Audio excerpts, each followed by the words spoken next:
और चलिए अब उत्तराखंड बुलेटिन की शुरुआत करते हैं। सबसे पहले खबर चमोली से। यहां पर सीवेज प्लांट में हुए करंट हादसे के बाद मजिस्ट्रेट जांच की रिपोर्ट आ गई है और रिपोर्ट में साफ तौर पर खुलासा हुआ है सुरक्षा मानकों की भारी अनदेखी की गई है। विभागों में कोई कोऑर्डिनेशन ही नहीं दिखा और सबसे बड़ी बात यह है कि रिपोर्ट में संबंधित कंपनी से एसटीपी का काम वापस लेने की सिफारिश की गई है। आरोपी कंपनी से प्लांट का काम वापस लेने की सिफारिश है और इस हादसे में 16 लोगों की मौत हो गई थी। कई लोगों को गिरफ्तार अब कर लिया गया है। कार्रवाई लगातार चल रही है।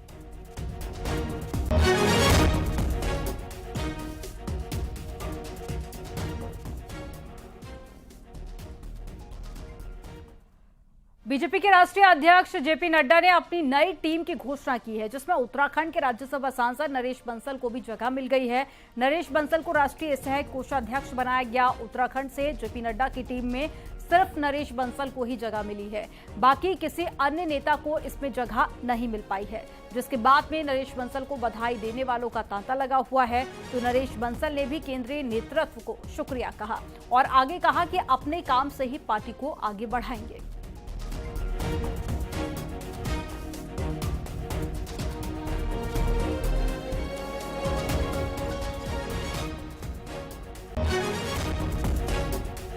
उत्तराखंड को मजबूती सब लोग सहयोगी हैं। सबके साथ मैं पिछले 3 दशक से काम कर रहा हूं, तो सब सहयोगी हैं। सब उसको अच्छे ढंग से सुबह से जब से हुआ है 1 मिनट भी मेरा फोन रुका नहीं है। सबके बधाई संदेश आ रहे हैं। सबका स्नेह, प्यार, आशीर्वाद और सहयोग मुझे हमेशा मिला है, आगे भी मिलेगा। अभी किस तरीके से देख रहे हैं, क्या कहना चाहेंगे केंद्रीय नेतृत्व का? केंद्रीय नेतृत्व का मैं बहुत आभारी हूं कि एक छोटे से राज्य से निकलकर मैंने राजनीति प्रारंभ की और केंद्रीय नेतृत्व ने सदैव मुझ पर विश्वास भी किया और मुझे नए नए दायित्व भी दिए। और बीजेपी के राष्ट्रीय संगठन महामंत्री बीएल संतोष 2 दिन के दौरे पर उत्तराखंड आ रहे हैं। रविवार को बीजेपी कोर कमेटी की मीटिंग के साथ साथ ही पार्टी पदाधिकारियों की भी मीटिंग होगी और राष्ट्रीय महामंत्री संगठन बीएल संतोष देहरादून में 2 दिन तक अलग अलग मोर्चे के साथ मीटिंग करेंगे। बीएल संतोष लोकसभा चुनाव को लेकर पार्टी की रणनीति तय करेंगे और पार्टी के प्रदेश पदाधिकारियों से मुलाकात करेंगे। वहीं सोमवार को मोर्चे के अध्यक्ष और बीजेपी के मीडिया प्रभारियों के साथ मीटिंग भी होगी।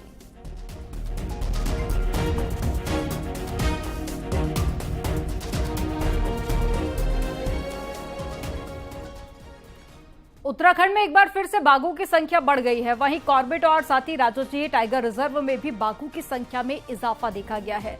कॉर्बेट टाइगर रिजर्व में बाघों की संख्या 260 तक पहुंची है, जबकि प्रदेश में ये संख्या 560 पर है। 2018 की बात करें तो टाइगर सेंसस में कॉर्बेट में 231 बाघ पाए गए थे, जबकि प्रदेश का ये आंकड़ा अब बढ़कर 442 था। और विभागों को जहां अब इनकी सुरक्षा की चिंता है, तो वहीं बढ़ते बाघ मानव बाघ संघर्ष भी बढ़ा सकते हैं।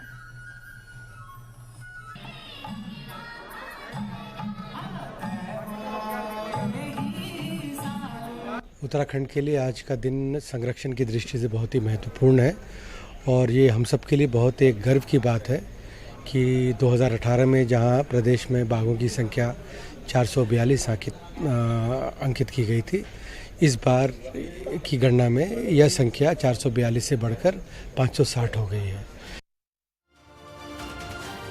और रामनगर के ढिकुली में ग्लोबल टाइगर्स डे का आयोजन किया गया। इस बार इसकी मेजबानी कॉर्बेट को दी गई थी। यहां पर केंद्रीय वन एवं पर्यावरण राज्य मंत्री अश्विनी कुमार चौबे के साथ ही केंद्रीय रक्षा एवं पर्यटन राज्य मंत्री अजय भट्ट ने शिरकत की। इस मौके पर मुख्यमंत्री पुष्कर सिंह धामी वर्चुअली जुड़े और सीएम ने यहां कहा कि बाघों की सुरक्षा के प्रति लापरवाही बर्दाश्त नहीं की जाएगी। प्रदेश में बाघ बढ़ने की बधाई भी सीएम ने फॉरेस्ट अधिकारियों और कर्मचारियों को दी। आज जहां मैं रामनगर, जो यहाँ राम गंगा भी बहती है और जिम कॉर्बेट के कार्यक्रम में सफल कार्यक्रम हुआ है। हमारे देश के कई टाइगर रिजर्व क्षेत्र से यहाँ पदाधिकारी आए हैं। 3500 से भी ज़्यादा बाघ, अब दुनिया के 75% बाघ जो है हमारे देश में है। नेशनल हाईवे 58 के चौड़ीकरण में बाधा बन रहे अतिक्रमण को हटाने का अभियान जारी है। आज हरिद्वार के भूपतवाला क्षेत्र स्थित एक मंदिर को हटाया गया। जिला प्रशासन और साथ ही NHAI के अधिकारियों ने मौके पर पहुंचकर मंदिर प्रबंधन को समझा बुझाकर मंदिर हटाने की कार्रवाई की। इस क्षेत्र में नेशनल हाईवे के फ्लाईओवर का काम चल रहा है। मंदिर प्रबंधन को काफी समय पहले मुआवजा दे दिया गया था, बावजूद इसके कोई नोटिस देने के बाद भी मंदिर नहीं हटाया जा रहा था, जिसके बाद में आज प्रशासन ने मौके पर पहुंचकर कार्रवाई और साथ ही विश्वेश्वर महादेव मंदिर को यहां से हटाया।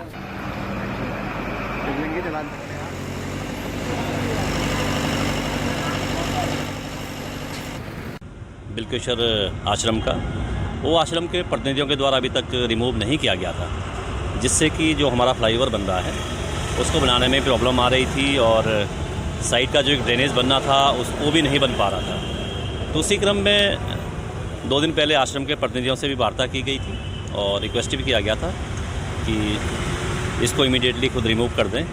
तो फिर उनके सहयोग से आज उसको रिमूव करने की कार्रवाई की जा रही है। और देहरादून के नगर क्षेत्र इलाके में एक हिंदू युवक को मुस्लिम समुदाय के लड़कों के मारपीट के आरोप में पुलिस ने मामले में 4 आरोपियों को अरेस्ट कर लिया है। बाकी दूसरे फरार आरोपी की तलाश जारी है। आपको बता दें, गुरुवार शाम को युवक के घर के बाहर ही मुस्लिम युवकों ने उस पर जानलेवा हमला कर दिया था, जिसमें वो बुरी तरीके से घायल हो गया था। घटना के बाद से हिंदूवादी संगठनों ने कड़ा विरोध दर्ज कराया है। तनाव के इस माहौल में शुक्रवार को जब एक दूसरा मुस्लिम युवक देहरादून के अस्पताल में किसी को देखने पहुंचा तो भीड़ उसके पीछे ही दौड़ पड़ी। वीडियो देख सकते हैं आप, और इस वीडियो में साफ तौर पर दिख रहा है किस तरीके से पुलिस ने भीड़ से युवक की जान बचाई है।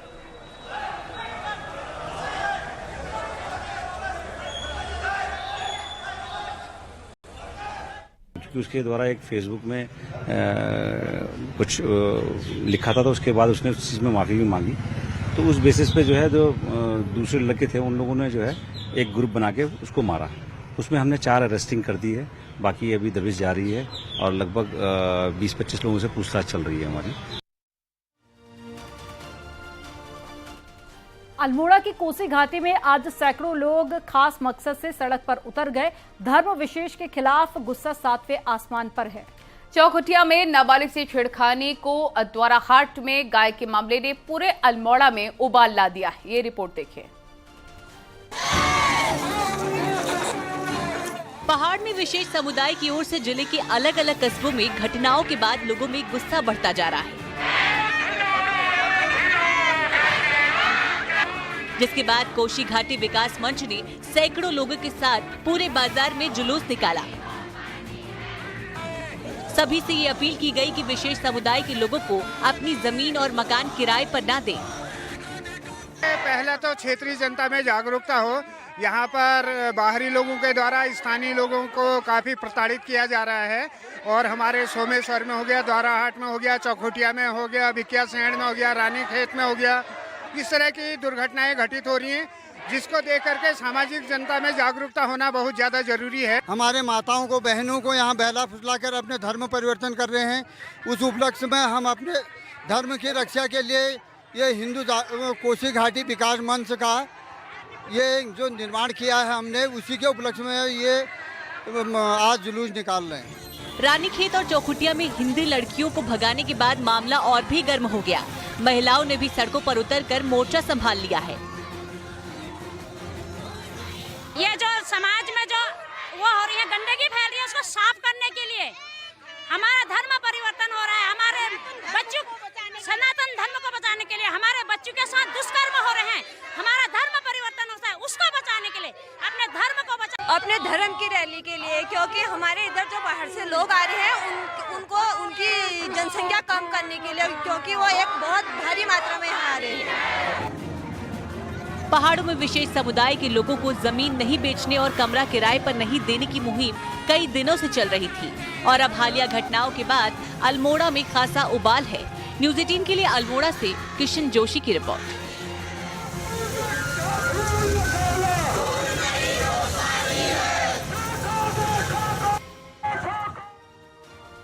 और पिथौरागढ़ में चाइना बॉर्डर को जोड़ने वाली रोड किस कदर तबाह हो गई है, ये दिख रहा है इस वीडियो में।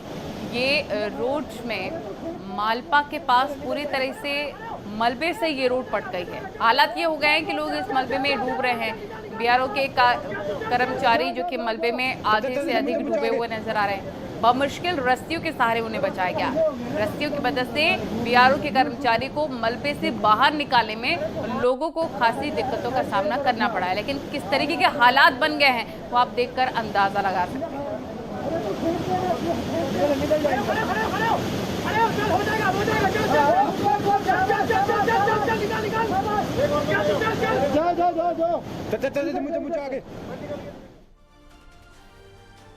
खबर चमोली से है, जहां पर लामबगड़ के पास में तेज बारिश के बाद में बद्रीनाथ हाईवे 50 मीटर तक बह गया।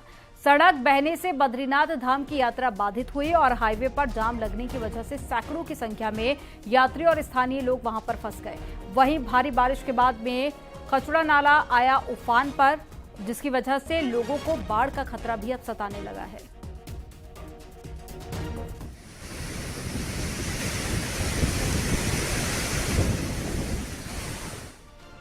और पिथौरागढ़ के धारचूला में लैंडस्लाइड ने खासी दिक्कतें पैदा कर दी। यहां पर तपोवन के पास पहाड़ी से विशालकाय बोल्डर गिरने से एक मकान पूरी तरह से टूट गया। यही नहीं, धारचूला लिपुलेख रोड पर दुबाट के पास भारी लैंडस्लाइड हुआ है और जिस कारण रोड बोल्डर से पट गई है। रोड के बंद होने से लोगों को दिक्कतों का सामना करना पड़ रहा है और कनेक्टिविटी भी पूरी तरह से कट गई है।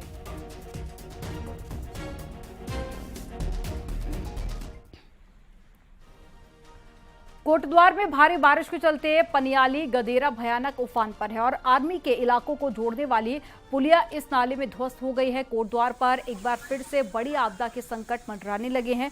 कोटद्वार के आम पड़ाव, कोड़िया, बस्ती समेत कई ऐसे इलाके हैं जो कि बाढ़ की चपेट में आ गए हैं। घरों में पानी घुस गया है, तो वहीं कोड़िया के पास में आर्मी कैंप को जोड़ने वाली पुलिया भी धराशायी हो गई है। दर्जनों लोगों के घरों में बाढ़ का पानी और मलबा आ जाने से लोगों की मुश्किलें और ज्यादा बढ़ गई हैं।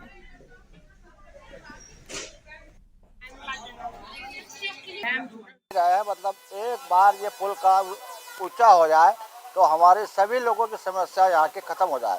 बस 2/7/19 से सरकार के कान पे जो नहीं चल रही है हो गई है कि पूछो मत। जो रात को 10:30-11 बजे हम लोग सोया ऐसी आए थे अपने काम धाम करके, और उसके बाद जो है पानी इतनी तेज आया, पेड़ आया पानी के साथ। वो पूरी हमारे घर के सामने की जो सुरक्षा दीवार है वो कम से कम भी 20-30 साल पुरानी हो गई है, उसको कोई रेख रखाव कुछ नहीं है।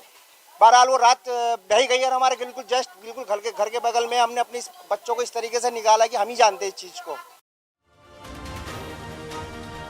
और खबर देहरादून से, हाल ही में कुछ पुल टूटने के बाद पुलों का सेफ्टी ऑडिट किया गया था और अब प्रदेश के असुरक्षित पुलों की स्टडी सरकार IIT के विशेषज्ञ से कराने जा रही है। आपको बता दें कि कुछ दिन पहले सेफ्टी ऑडिट रिपोर्ट में प्रदेश के 86 पुल असुरक्षित पाए गए थे, जिसके बाद इन पुलों पर क्षमता से ज्यादा भार वाले वाहनों की आवाजाही पर रोक लगाने की कार्रवाई अब की जाएगी।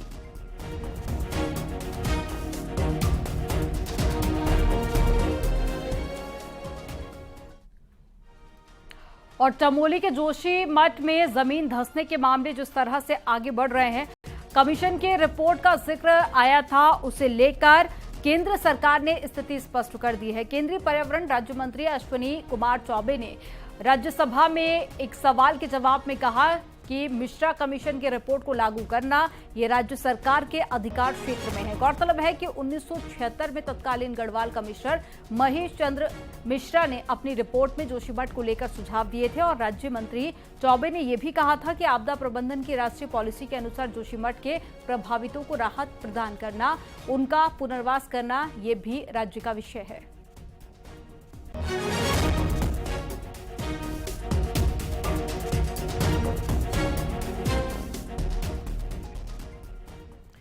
तो राज्य सरकार हिल स्टेशंस की भार क्षमता की जांच कर रही है। जोशीमठ की पहले जांच की गई थी और अब मसूरी की कैरिंग कैपेसिटी की जांच की गई है, जिसके बाद एनजीटी ने मसूरी को लेकर चिंता व्यक्त की है और सरकार से मसूरी के पर्यटकों की संख्या कंट्रोल करने की अपील की है। मसूरी में पर्यटकों की संख्या लगातार बढ़ती जा रही है, जिससे मसूरी पर भार भी बढ़ रहा है।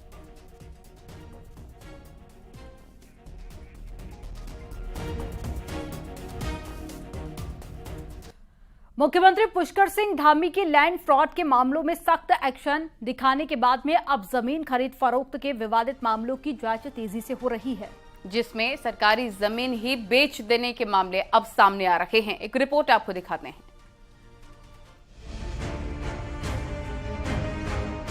पिछले कुछ सालों में देहरादून में जिस तेजी के साथ जमीनों के दाम बढ़े, उतनी ही तेजी के साथ लैंड फ्रॉड के केस भी सामने आए।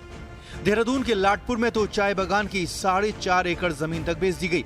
वहीं लैंड फ्रॉड के केस में फर्जी रजिस्ट्री से लेकर उत्तर प्रदेश और असम जैसे राज्यों से लोगों के नाम भी सामने आ रहे हैं। पूरे मामलों में अब SIT जांच चल रही है। पिछले 2 साल से लैंड फ्रॉड के केस डील कर रहे एडवोकेट बताते हैं कि इसमें चेन बहुत गहरी है। जैसे जैसे गिरफ्तारी होगी, चेन खुलती जाएगी। ये चाय बागान की जमीन की पहले चाय बागान की शुरुआत हुई थी, फिर उसके बाद और इसमें जो एक भूमिका जो आ रही है संतोष अग्रवाल और इंद्राणी अग्रवाल, वो नाम मैं पहले से देते हुए आ रहा हूँ। उसके बाद जब और रिकॉर्ड निकाला तो चाय बागान पहले 350 बीघा का हमने यहाँ करा। उसके बाद जब रिकॉर्ड निकाला चाय बागान का विकास नगर, वहां सारी बिक गई। फिर सीलिंग का रिकॉर्ड, मतलब आप ये समझ लिए 20,000 कम से कम बीघा जमीन है जो जिसमें से अभी तक पूरी बंदरबार शासन प्रशासन से लेके सब लोगों इन्वॉल्व हैं। अधिकारी कहते हैं कि अचानक से जमीन गड़बड़ी के मामले सामने नहीं आए, लंबे समय से ये चल रहा था और अब SIT जांच कर रही है तो उम्मीद कड़ियां खुलेंगी।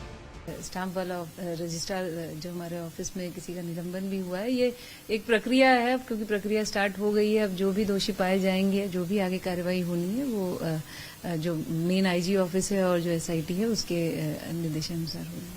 दस्तावेजों में गड़बड़ी और सरकारी जमीनों के फर्जी पेपर तैयार करवा कर उनको बेचना, साफ है चेन बहुत लंबी है और इसकी पूरी पड़ताल बेहद जरूरी है। न्यूज़ 18 के लिए देहरादून से भारती सकलानी की रिपोर्ट।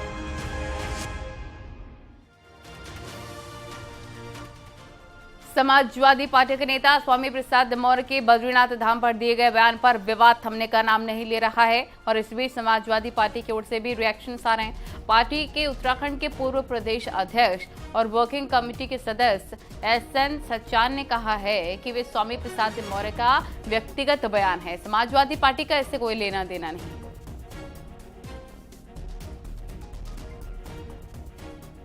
देखिए, स्वामी प्रसाद मौर्य जी ने जो एक बयान दिया है वो उनका व्यक्तिगत बयान है और समाजवादी पार्टी का वो अधिकृत बयान नहीं है। अगर समाजवादी पार्टी का अधिकृत बयान होता तो समाजवादी पार्टी कार्यालय से वो दिया गया होता और मैं समझता हूँ कि चूँकि वो बौद्ध धर्म के फॉलोवर हैं, इस वजह से उन्होंने ऐसा बयान दिया होगा। तो समाजवादी पार्टी का इससे जो ऑफिशियल कोई लेना देना नहीं है, उनका व्यक्तिगत बयान है। स्वामी प्रसाद मौर्य के बयान पर कांग्रेस के दिग्गज नेता हरीश रावत ने भी तंज कसते हुए कहा कि बीजेपी का काम स्वामी प्रसाद मौर्य क्यों कर रहे हैं। उन्होंने आगे कहा कि उन्हें मुंह पक्का रोग की बीमारी है। ये बीमारी का काम है कि खुदाई करना किस मंदिर के नीचे क्या है। स्वामी प्रसाद मौर्य बीजेपी को फायदा पहुंचा रहे हैं। समाजवादी पार्टी को स्वामी प्रसाद मौर्य पर प्रतिबंध लगाना चाहिए। कुछ लोगों को मुंह पक्का रोग की बीमारी होती है।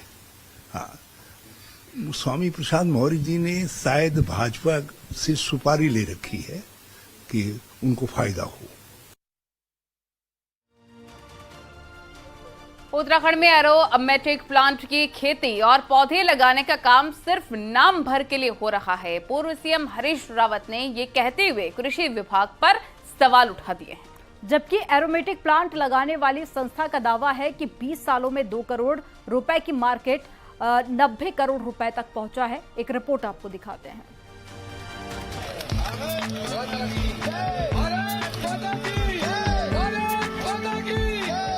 तुलसी, कपूर, दालचीनी, तिमूर, लेमन ग्रास वो पौधे हैं जिनके ऑयल और दूसरे प्रोडक्ट्स की डिमांड मेडिकल से लेकर कॉस्मेटिक इंडस्ट्री में है। शनिवार को कृषि मंत्री गणेश जोशी ने अलग अलग जिलों के लिए पौधों से भरे ट्रक रवाना किए। कृषि मंत्री का दावा है कि 1 करोड़ 20 लाख पौधे पूरे प्रदेश में लगाए जाएंगे। नैनीताल चंपावत में जहां दालचीनी की खेती होगी तो पिथौरागढ़ के मुनस्यारी में तिमूर उगाया जाएगा, जिसका बीज नेपाल से आएगा। वहीं पौड़ी और हरिद्वार में लेमन ग्रास की खेती का प्लान है। सेंटर ऑफ एरोमेटिक प्लांट के मुताबिक जहां साल 2002 में एक साल की इनकम 2 करोड़ रुपए थी, वहीं साल 2022 में वो करीब 90 करोड़ पहुंच चुकी है। मिशन दालचीनी का मिशन तिमूर के व्यापक प्रसार हेतु 2023-24 में लगभग 200 हेक्टेयर क्षेत्रफल में इसकी खेती का लक्ष्य रखा गया है और किसानों को इसकी उच्च गुणवत्ता युक्त पौध सामग्री कैंप में स्थित सघन फसल शिलागुई में तैयार कराई जा रही है। आज स्थिति यह है कि हमारे लगभग 109 अरोमा क्लस्टर्स हैं, जिसमें लगभग 85 करोड़ का टर्नओवर है फार्मर्स में एसेंशियल ऑयल का। तो वो एसेंशियल ऑयल विदेशों में भी जाता है, डोमेस्टिक मार्केट में भी यूज होता है। कृषि विभाग का टारगेट साल 2025 तक किसानों की इनकम डबल करने का है, इसीलिए बंजर खेतों में एरोमेटिक प्लांट लगाने में पैसा लगाया जा रहा है। पर पूर्व सीएम हरीश रावत का कहना है कि सिर्फ नाम के लिए पौधे लगाने का काम हो रहा है, लेकिन एरोमेटिक प्लांट की खेती करने वाले किसानों को दाम नहीं मिल रहा। मार्केटिंग की व्यवस्था नहीं कर रहे। मेरे पास लोग दालचीनी के पत्ते लेकर के आते हैं, जब मैं जाता हूँ कि साहब वो आपके समय में पेड़ लगाए थे हमने, आपने दालचीनी सेक्टर ये डिक्लेयर किया था और यहाँ हमने ये पौधे लगाए और हमको रेट ही नहीं मिल रहा है, कोई खरीदने ही नहीं आ रहा है। तो सरकार उनकी बिक्री की व्यवस्था करवाए। उत्तराखंड में मैदानी जिलों का किसान धान, गेहूं और गन्ना बेचकर पैसे कमाता है, लेकिन पहाड़ में मडुआ, झगोरा से लेकर तिमूर दालचीनी उगाने और मार्केटिंग करने का काम इतना आसान नहीं है। देहरादून से न्यूज़ 18 के लिए दीपांकर भट्ट की रिपोर्ट।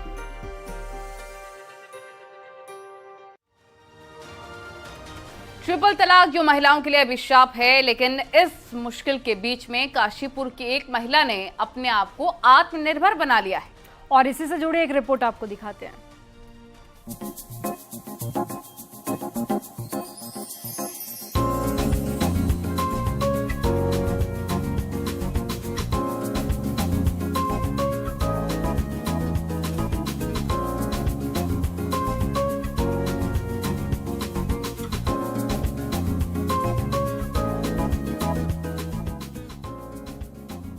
ऊधम सिंह नगर के काशीपुर की रहने वाली ट्रिपल तलाक पीड़िता शबनम के जीवन को तलाक तलाक तलाक इन 3 शब्दों ने झकझोर कर रख दिया था।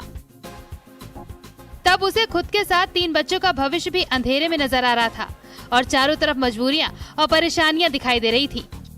बावजूद इसके शबनम ने आत्मनिर्भरता का रास्ता चुना और बच्चों को सुनहरा भविष्य देने के साथ खुद की नई पहचान बनाने में जुट गयी।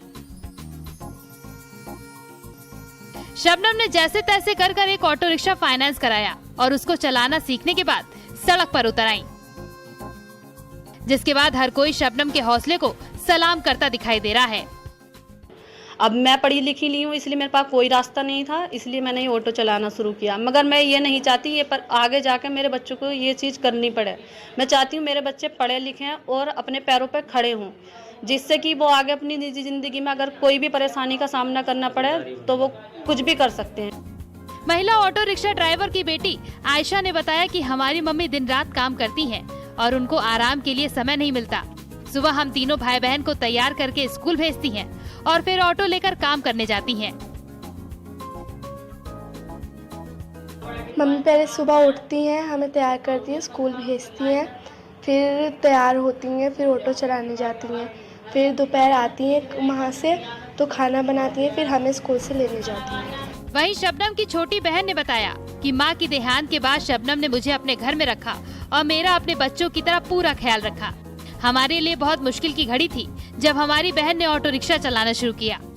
वो घर का सारा काम करती है, घर का सारा काम कर जब ऑटो चलाने जाती है। हमारी अम्मी का इंतकाल हो गया है जब से हमारी बहन ने हमें रखा। जिन परिस्थितियों में लोग आत्महत्या करने के लिए मजबूर हो जाते हैं, उन परिस्थितियों में शबनम ने आत्मनिर्भर बनने का रास्ता चुना और उन महिलाओं के लिए एक मिसाल कायम की जो महिलाएं कठिन परिस्थितियों में अपने आप को मजबूर और लाचार महसूस करती हैं। Bureau report, news 18।